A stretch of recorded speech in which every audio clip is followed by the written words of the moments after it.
ધોરણ 7 સ્વાધ્યાય 12.3 પહેલો પ્રશ્ન, કોઈ બે એવા આંકડા જણાવો કે જેની રૈખિક સમિતિ અને પરિભ્રમણ સમિતિ બંને હોય. એવા આપણે 1 થી 0, 1, 2, 3 આંકડા હોય છે ને, એમાંથી એવા કયા આંકડા છે કે જેમાં રૈખિક સમિતિ અને પરિભ્રમણ સમિતિ બંને હોય. તેવો આંકડો આપણે જોઈએ તો એક છે 0 અને 8. જો કેવી રીતે, તો વર્તુળ દોરીએ આપણે. અહીંયા વર્તુળ દોરું, બરાબર, વર્તુળ અમે દોર્યું તો આનો આકાર કોના જેવો થયો? 0 જેવો થયો ને. તેની રૈખિક સમિતિ કેટલી હોય? ગમે એટલે. અહીંયાથી આમ કરો તો પણ 2 સરખા ભાગ પડે. વચ્ચેથી લો રેખીય સમિતિય અક્ષ દોરો તો પણ 2 સરખા ભાગ પડે, બરાબર.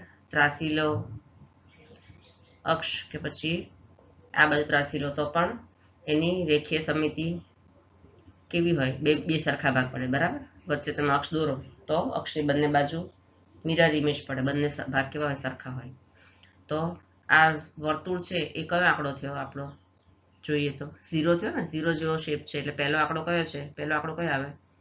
0. કયો આવશે? જવાબ આપણે લખીએ તો પહેલો આંકડો આવશે 0. અને બીજો લખવાનું કીધું છે તો બીજો કયો આવશે? 8 આવશે. જો 8 અથવા અને હા, અને બીજો આવશે 8. 8 હોય એમાં પણ 0 છે તો આની રેખીય સમિતિ કેટલી હોય? એક તમે આવી રીતે આડા બે ભાગ કરો તો પણ ઉપર નીચે 2 સરખી આકૃતિ થશે, અને ઊભા 2 ભાગ કરો તો પણ ઉપર આજુબાજુ બંને 2 આકૃતિ કેવી થશે? સરખી થશે. અને એની પરિભ્રમણીય સમિતિ કેટલી હોય? જો પરિભ્રમણીય સમિતિ 1 થી વધારે. અહીંયા ડોટ લો, આ ડોટ પાછું અહીંયા આવે તો અહીંયાથી અહીંયા આવશે ત્યારે, અને અહીંયાથી પાછું અહીંયા આવશે, બરાબર. તો 2 છે એની પરિભ્રમણીય સમિતિ. તો કયા 2 અંક લખવા પડે આપણે? તો આની રેખીય સમિતિ આપણે જોઈએ 0 ની, તો રેખીય સમિતિ કેટલી થઈ? આની 6 થઈ, હે ને.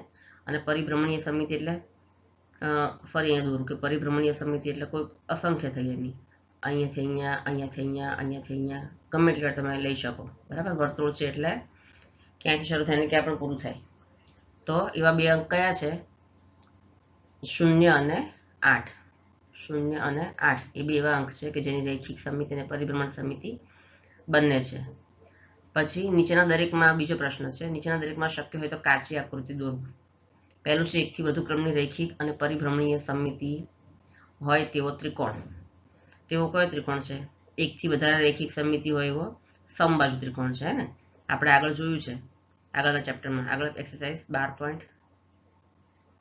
માં કે 2 માં, કે સમબાજુ ત્રિકોણ હોય, નથી બરાબર દોરાયો, તો એની રૈખિક સમિતિ કેટલી હોય? 3 હોય ને, 1 કરતાં વધારે હોય. સમબાજુ ત્રિકોણ 3 બાજુ સરખી હોય તો રૈખિક સમિતિ કેટલી હોય? 1. આવી રીતે કરો તો પણ 2 સરખા ભાગ પડે, કે પછી આવી રીતે અક્ષ દોરો તો પણ અક્ષની બંને બાજુ સરખા ભાગ પડે, અને અહીંયાથી આમ અક્ષ દોરો તો પણ 2 ત્રિકોણ 2 બાજુના ભાગ કેવા હોય? સરખા. તો 1 થી વધારે રૈખિક સમિતિ છે તો એવો કયો ત્રિકોણ છે? તો આ છે સમબાજુ ત્રિકોણની આકૃતિ છે. પછી એની પરિભ્રમણીય સમિતિ કઈ હોય સમબાજુ ત્રિકોણમાં? એ પણ હોય, બરાબર. 1 થી વધારે હોય. આ ડોટ અહીંયા છે તો 1 રાઉન્ડ, પછી અહીંયાથી અહીંયા બીજો રાઉન્ડ મારે, અને અહીંયાથી અહીંયા ત્રીજો રાઉન્ડ મારે. તો પરિભ્રમણીય સમિતિ કેટલી થઈ? આની 3 થઈ. તો 1 થી વધુ ક્રમની રૈખિક અને પરિભ્રમણીય સમિતિ છે એવો ત્રિકોણ કયો છે? આ સમબાજુ ત્રિકોણ છે. કયો છે? સમબાજુ ત્રિકોણ છે. તો આપણે અહીંયા લખી દેવાય કે નીચે નામ લખી દઈએ, એવી આકૃતિ દોરો. તો એવી આકૃતિ કોની છે? સમબાજુ ત્રિકોણની, બરાબર. પછી બીજો પ્રશ્ન છે, બીજું છે 1 થી વધુ ક્રમની માત્ર રૈખિક સમિતિ હોય. જો અહીંયા 1 થી વધુ ક્રમની નથી, પ્રશ્નમાં સુધારો છે. 1 થી વધુ ક્રમની નહીં, પણ એક માત્ર, બરાબર. થી વધુ ક્રમની આપણે ચેકી નાખવાનું છે. એક માત્ર રૈખિક સમિતિ હોય પણ પરિભ્રમણીય સમિતિ ન હોય તેવો ત્રિકોણ. તો આપણે આગળ ચેપ્ટરમાં જોયું હતું ને, કેવો હોય કે એક જ રૈખિક સમિતિ હોય તો સમદ્વિબાજુ ત્રિકોણ હોય, બરાબર. 2 બાજુ સરખી હોય એવો ત્રિકોણ કયો છે? સમદ્વિબાજુ ત્રિકોણ. આ સમદ્વિબાજુ ત્રિકોણ છે કે એની 2 બાજુ સરખી હોય, બરાબર. તો એને એક જ માત્ર શું હોય? રૈખિક સમિતિ હોય, પણ એને પરિભ્રમણીય સમિતિ હોય નહીં, કારણ કે બધી બાજુ સરખી છે નહીં, બરાબર. એટલે સરખું પરિભ્રમણ કરશે નહીં. તેવો ત્રિકોણ કયો છે? સમદ્વિબાજુ ત્રિકોણ. કયો છે? સમદ્વિબાજુ બાજુ ત્રિકોણ. પછી છે એકથી વધુ ક્રમની પરિભ્રમણીય સમિતિ હોય પણ રેખિક સમિતિ ન હોય. અહીંયા પણ એકથી વધુ ક્રમની નહીં પણ એક માત્ર ત્રીજો પ્રશ્ન છે તો એકથી વધુ ક્રમની, બરાબર આ સાચું છે. એકથી વધુ ક્રમની પરિભ્રમણીય સમિતિ હોય પણ રેખિક સમિતિ ન હોય તેવો ચતુષ્કોણ. તો એવો ચતુષ્કોણ કયો આવશે? અહીંયા આવશે સમાંતર બાજુ ચતુષ્કોણ આવશે. જો સમાંતર બાજુ ચતુષ્કોણ હોય ને આ ટાઈપનો, તો એને શું હોય? એકથી વધુ ક્રમની પરિભ્રમણીય સમિતિ હોય પણ રેખિક સમિતિ ન હોય, કારણ કે એક બાજુ પરિભ્રમણ કરે તો બીજી બાજુનું માપ છે કેવું છે? જુદું છે, બરાબર. તો કયું આવશે અહીંયા? સમાંતર બાજુ ચતુષ્કોણ આવશે. શું આવશે? એક મિનિટ, કયો ચતુષ્કોણ આવશે અહીંયા? સમાંતર બાજુ ચતુષ્કોણ. સમાંતર બાજુ ચતુષ્કોણ, બરાબર. પછી છે પ્રશ્ન છે કે એકથી વધુ ક્રમની રેખિક સમિતિ હોય પણ પરિભ્રમણીય સમિતિ ન હોય તેવો ચતુષ્કોણ. તો અહીંયા પણ એકથી વધુ ક્રમની પણ એકથી વધુ ક્રમની રેખિક સમિતિ નહીં પણ અહીંયા લખવાનું છે એક માત્ર રેખિક સમિતિ હોય. એક માત્ર રેખિક સમિતિ હોય પણ પરિભ્રમણીય સમિતિ ન હોય તેવો ચતુષ્કોણ. તેવો ચતુષ્કોણ કયો છે? સમદ્વિબાજુ સમલંબ ચતુષ્કોણ. જો એટલે બે બાજુ સરખી, બરાબર, સામસામેની. સમદ્વિબાજુ બે બાજુ સરખી હોય, સામસામેની. આ બે બાજુ સરખી હોય અને બાકીની બે બાજુ સરખી હોય નહીં. કયો ચતુષ્કોણ? તેમાં શું છે? રેખિક સમિતિ એકમાત્ર રેખિક સમિતિ હોય. એમાં અહીંયાથી આવી રીતે બે ભાગ પાડો તો જ બે ભાગ સરખા પડે, બરાબર. અક્ષની બે બાજુ સામે બે ભાગ સરખા હોય. એ સિવાય તમે કોઈ પણ રીતે આડા ભાગ પાડો કે ત્રાંસા ભાગ પાડો તેના બે ભાગ સરખા હોય નહીં. એટલે એકમાત્ર રેખિક સમિતિ હોય અને પરિભ્રમણીય સમિતિ ન હોય, બરાબર. તો આને શું કહેવાય? સમદ્વિબાજુ સમલંબ ચતુષ્કોણ. બે બાજુ સામસામે સરખી છે. સમદ્વિબાજુ સમલંબ ચતુષ્કોણ, બરાબર. પછી આગળ છે પ્રશ્ન નંબર, જો કોઈ આકૃતિમાં બે અથવા વધુ રેખિક સમિતિ છે, જો પરિભ્રમણ સમિતિ હોય તો તેનો ક્રમ એક કરતાં વધુ છે. જો આપણે આકૃતિ લઈએ ચોરસની, કે જેમાં રેખિક સમિતિ કેટલી છે? વધારે છે ને. કેટલી હોય? સમબાજુ. આપણે ચોરસ છે એમાં 4, આપણે આગળ જોયું હતું ચેપ્ટરમાં. આ એક ચોરસ મેં દોર્યું છે, બરાબર. તો એમાં રેખિક સમિતિ કેટલી હોય? એક તો આવી રીતે હોય, બરાબર. ઊભા બે ભાગ પાડો તો સરખા થાય, આડા બે ભાગ પાડો તો પણ સરખા. પછી અહીંયાથી વિકર્ણ બંને. ટોટલ કેટલી હોય રેખિક સમિતિ? એની 4 હોય. અને એની પરિભ્રમણ સમિતિ કેટલી થાય? અહીંયાથી અહીંયા લો તો 90, જ્યાં 4 હોય 90 અંશના ખૂણા પડે ત્યાં પરિભ્રમણ સમિતિ કેટલી હોય? હંમેશા 4 જ હોય. તો આવી રીતે લઉં, અહીંયાથી અહીંયા એક રાઉન્ડ મારે, પછી અહીંયાથી અહીંયા રાઉન્ડ બીજો, ત્રીજો અને અહીંયા ચોથો. તો પરિભ્રમણ સમિતિ પણ કેટલી થઈ? આની 4 થઈ કહેવાય. તો આપણે જવાબ શું આવશે? કે જો પરિભ્રમણ સમિતિ હોય તો તેનો ક્રમ એક કરતાં વધુ હોય, એટલે બે કરતાં વધુ રેખિક સમિતિ છે આકૃતિમાં, બરાબર. તો આપણે જવાબ શું લખાય? કે હા, બરાબર. આ આકૃતિમાં બે અથવા આ આકૃતિમાં બે થી વધારે, બે અથવા વધુ રેખિક સમિતિ છે. રેખિક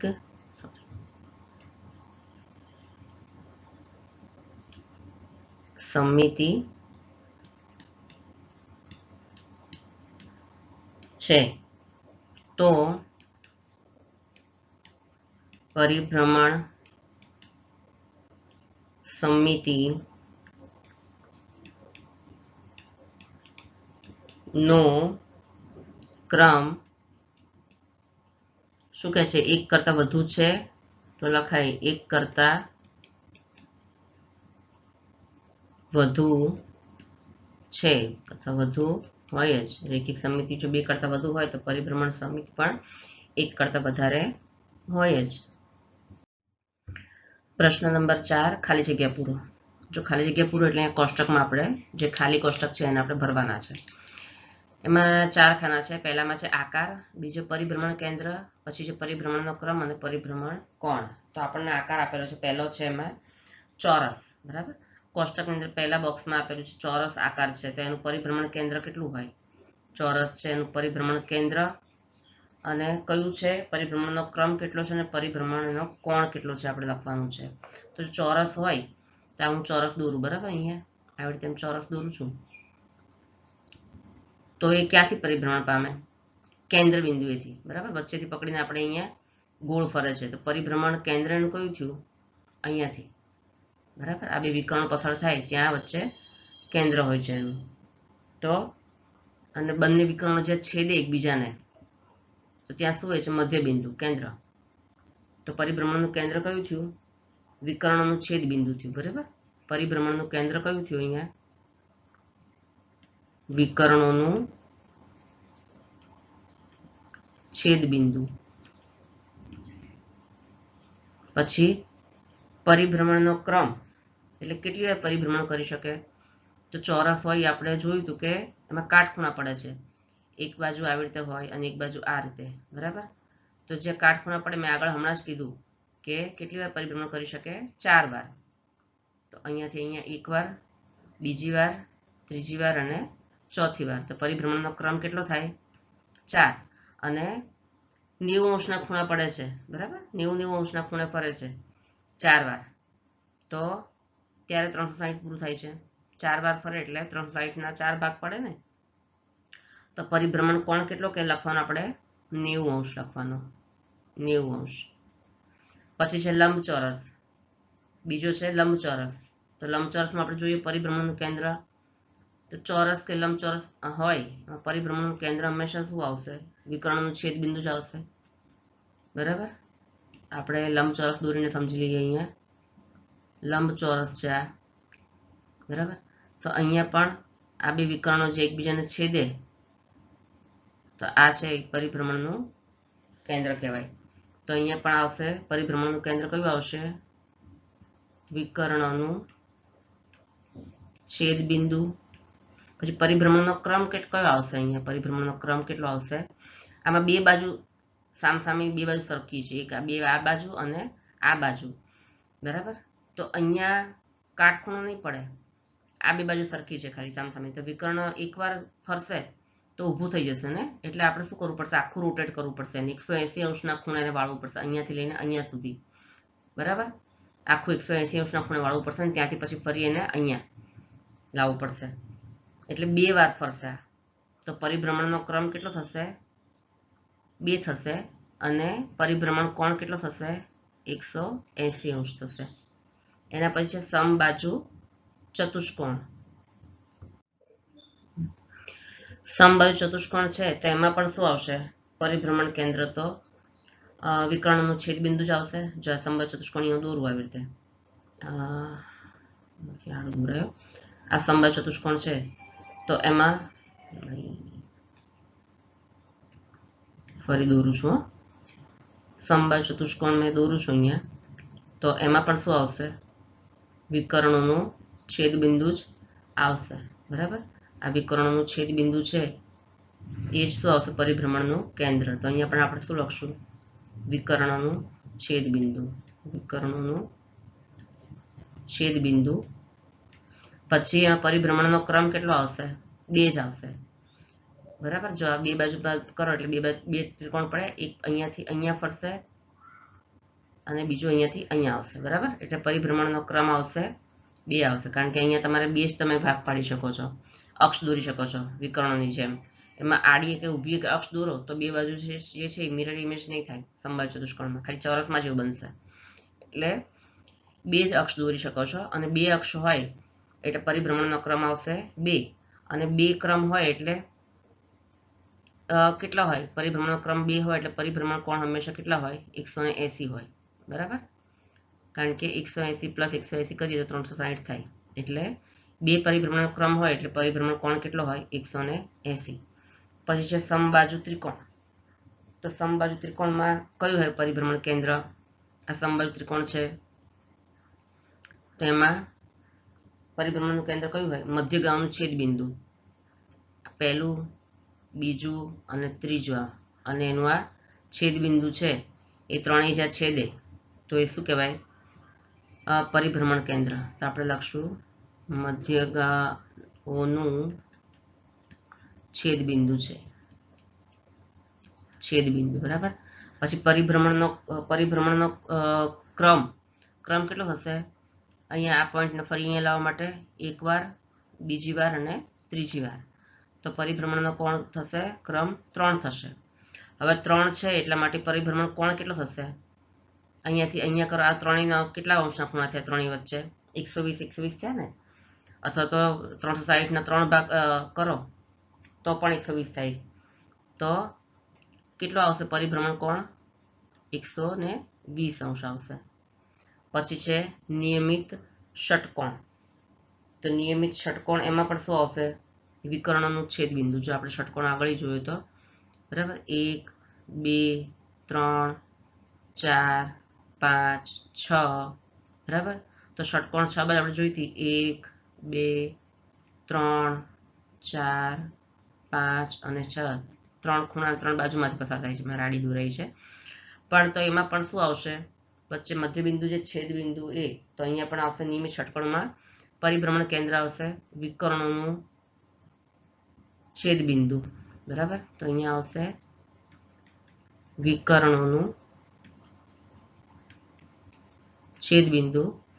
પછી પરિભ્રમણ ક્રમ, જો બધી બાજુ સરખી છે 1 2 3, 6 બાજુના માપ કેવા છે? સરખા. તો આ પોઈન્ટને અહીંયા ફરી આવવું હોય તો એકવાર અહીંયા, પછી બીજી વાર અહીંયા આવશે, ત્રીજી વાર અહીંયા, 4 5 અને 6.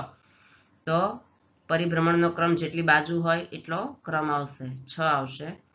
અને 360 ભાગ્યા 6 કરીએ તો શું થાય? 60 થાય ને? તો પરિભ્રમણ કોણ કેટલો થાય? 60 ડિગ્રી. પછી આવશે વર્તુળ. અને વર્તુળ મેં તમને આગળ સમજાવ્યું હતું કે વર્તુળ હોય શૂન્ય, આપણે આગળના ચેપ્ટરમાં જોયું હતું ને, શૂન્ય વર્તુળનું એક્ઝામ્પલ લઈને, તેમાં પરિભ્રમણનો ક્રમ કેટલો હોય? અસંખ્ય વાર પરિભ્રમણ કરી શકે. એમાં તમે ગમે એટલી વાર ગમે ત્યાં પણ કરો તો ગમે એટલા ભાગ વચ્ચેથી પસાર કરો લાઈન, અક્ષ, તો એ બધા બે બાજુ એના ભાગ સરખા જ પડે, મિરર ઇમેજ જ પડે. એટલે એના પરિભ્રમણનો ક્રમ પણ અસંખ્ય આવશે.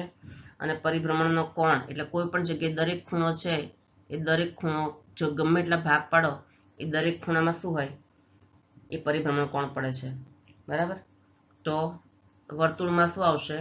પરિભ્રમણ કેન્દ્ર એટલે આવશે એનું કેન્દ્ર, વચ્ચેનું જે કેન્દ્ર હોય વર્તુળમાં, જે કેન્દ્રમાંથી બધી રેખાઓ પસાર થાય, ગમે એટલી અસંખ્ય રેખાઓ પસાર થાય, એટલે એમાં પરિભ્રમણ કેન્દ્ર શું આવશે? વર્તુળમાં એનું કેન્દ્ર, બરાબર, વચ્ચે હોય ને એનું કેન્દ્ર આવશે. પછી પરિભ્રમણનો ક્રમ કેટલી વાર આવશે? અસંખ્ય. અસંખ્ય, આમાં કોઈ માપ નથી, બરાબર. ત્રિકોણની જેમ 3 બાજુ કે ષટકોણની જેમ 6 બાજુ એવું નથી, આખું વર્તુળ જ છે. એટલે પરિભ્રમણનો ક્રમ આવશે અસંખ્ય, બરાબર. અહીંયાથી અહીંયા લઈ શકો, અહીંયાથી અહીંયા લઈ શકો, અહીંયાથી અહીંયા લઈ શકો. નાના નાના હોય તો એનાથી વધારે પણ આવે, પરિભ્રમણનો ક્રમ આવી શકે છે. તો પરિભ્રમણનો ક્રમ આવશે અસંખ્ય. અને પરિભ્રમણ કોણ એટલે દરેક ખૂણો, જેટલા તમે ક્રમ કરો છો એમાં જેટલા ખૂણા પડે તો એ દરેક ખૂણા છે એ શું આવશે? પરિભ્રમણ કોણ. તો આવશે જવાબ એનો દરેક ખૂણો. પછી શું છે? અર્ધવર્તુળ. તો અર્ધવર્તુળમાં પણ શું હોય? પરિભ્રમણનો કેન્દ્ર અહીંયાથી અહીંયા હોય, બરાબર. તો એમાં પણ શું આવશે? પરિભ્રમણનું કેન્દ્ર આવશે. પછી પરિભ્રમણનો ક્રમ એક જ વાર પરિભ્રમણ પામશે. જો અહીંયાથી અહીંયા આખું પરિભ્રમણ રોટેટ થઈને પાછું આમાં આવશે ત્યારે અર્ધ થશે, બરાબર. અડધું ફરશે તો આવી રીતે થશે, પણ આખો રાઉન્ડ ફરશે તો પાછું એની મેઇન પોઝિશનમાં આવશે. તો પરિભ્રમણનો ક્રમ શું આવશે? આખું એક રાઉન્ડ અહીંયાથી લઈને અહીંયા આખું રાઉન્ડ મારશે એટલે પરિભ્રમણનો ક્રમ 1 આવશે. અને અહીંયાથી લઈને પાછું અહીંયા સુધી આખો રાઉન્ડ મારશે તો એ કયું થયું? 360 ડિગ્રી થયો એનો ખૂણો, બરાબર. તો શું આવશે? અહીંયા અર્ધવર્તુળમાં પરિભ્રમણનું કેન્દ્ર આવશે, પછી પરિભ્રમણનો ક્રમ આવશે 1 આખું સળંગ રાઉન્ડ મારો પડે છે, બરાબર. અને એનો ખૂણો આવે છે 360 અંશ, 360 ડિગ્રી, બરાબર. પછી પ્રશ્ન નંબર 5, એવા ચતુષ્કોણનું નામ જણાવો કે જેની રૈખિક સમમિતિ અને પરિભ્રમણ સમમિતિ બંનેનો ક્રમ 1 કરતા વધુ હોય. તો એવા ચતુષ્કોણ કયા છે? એક તો ચોરસ છે, બરાબર. ચોરસ, લંબચોરસ અને સમબાહુ ચતુષ્કોણ આપણે આગળ સમજી ગયા છીએ ને કેમ એવું હોય. હમણાં તમને ફરી યાદ કરાવી દઉં. કયા હોય? એક તો ચોરસ, બીજું લંબચોરસ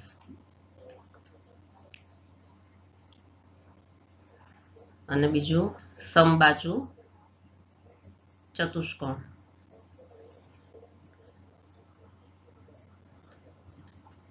સમબાજુ ચતુષ્કોણ.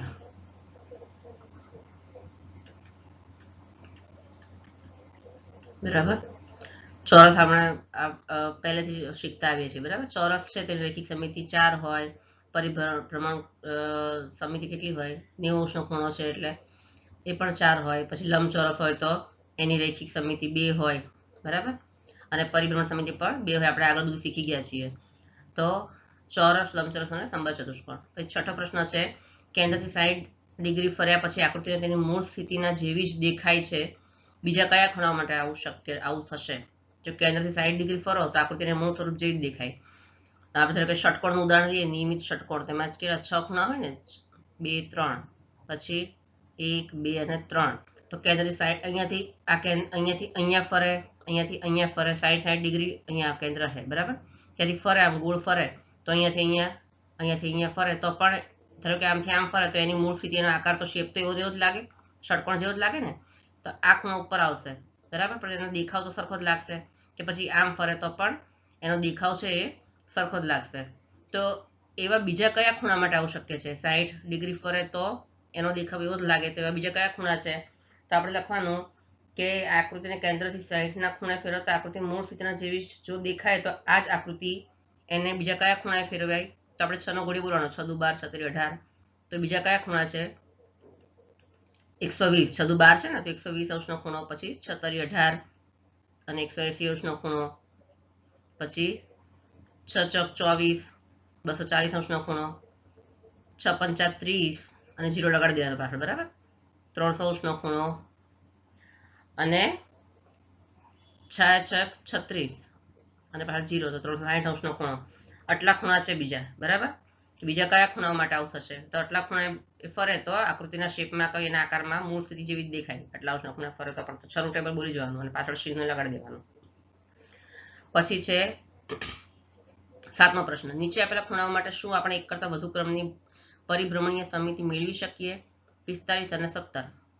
તો જો 360 ને 45 વડે નિશેષ ભાગી શકાય તો પરિભ્રમણીય સમમિતિ મેળવી શકાય એક કરતા વધારે, અને ન ભાગી શકાય તો એક કરતા વધારે પરિભ્રમણ મેળવી શકાય નહીં. તો 45 માટે જોઈએ કે 45 માટે શું હોય? પહેલું છે એને 360 ને 45 વડે નિશેષ ભાગી શકાય. તો આપણે અહીંયા જોઈએ કે અહીંયા સાઈડમાં કરી જો, 360 ભાગ્યા 45 વડે ભાગો અને શેષમાં શૂન્ય આવે તો 360 છે, બરાબર. 45 × 8 360 થાય. તો શેષ શૂન્ય આવી, તો શેષ શૂન્ય આવે તો આપણે નિશેષ ભાગી શકાય છે. તો આમાં શું આવે કે 360 ને શું લખાય? 360 ને 45 વડે નિશેષ ભાગી શકાય છે. ભાગી શકાય છે માટે શું કહેવાય કે 45 ના ખૂણા માટે એક કરતા વધુ ક્રમની પરિભ્રમણીય સમમિતિ મેળવી શકાય છે. માટે 45° ના ખૂણા માટે એક કરતા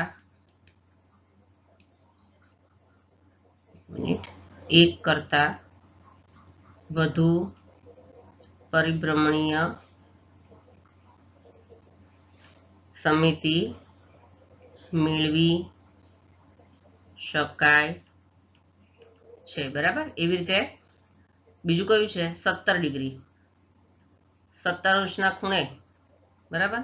બીજું કયું છે? 17. તો આપણે જોઈએ કે 360 ના 17 વડે નિશેષ ભાગી શકાય. તો હવે આપણે જેવી રીતે 360 ભાગ્યા 45 કર્યું રીતે આપણે 360 ભાગ્યા શું કરવાનું? 17 કરી જોઈએ. તો 360 ભાગ્યા 17 કરીએ અહીંયા તો શું થાય?